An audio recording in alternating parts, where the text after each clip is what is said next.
Renungan hari ini diambil dari Kolose 2. Di dalam ayat 2 dan 3, kita mendapat suatu korelasi. Apa itu?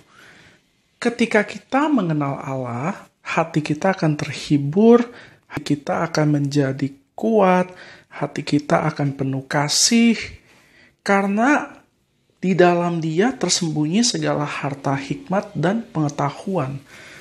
Jadi maksudnya gini, maksudnya ketika kita makin kenal Tuhan, kita makin akan punya kasih, makin akan punya damai sejahtera, makin akan punya sukacita.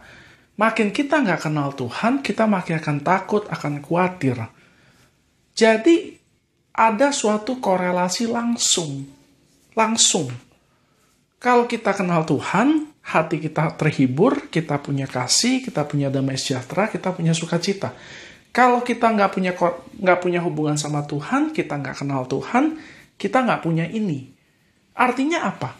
Artinya kita perlu melihat apakah kita punya damai sejahtera, sukacita, kasih, atau tidak.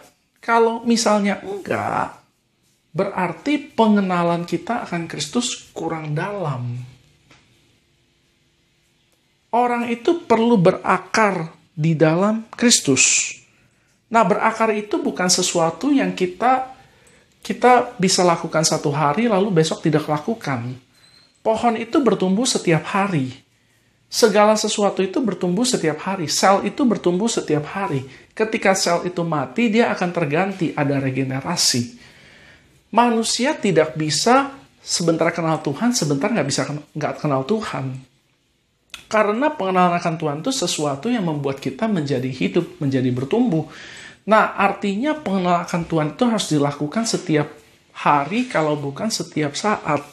Ketika kita mengenal Tuhan terus-menerus, maka kita akan semakin teguh di dalam damai sejahtera, sukacita, dan kasih, dan kebenaran, dan sebagainya, dan segala sesuatu yang Tuhan ada buat kita, kita akan bisa semakin kuat di dalam itu semua. Syaratnya apa? Terus-menerus terhubung dengan Allah. Ketika kita lakukan itu, kita akan melihat hidup kita akan semakin penuh dengan damai sejahtera, dengan kasih, dengan sukacita, dan sebagainya. Jadi, ini adalah waktu yang baik buat kita bisa mulai memiliki suatu hubungan yang dalam dengan Kristus. Itu aja dari saya, semoga diberkati. Haleluya. Amin.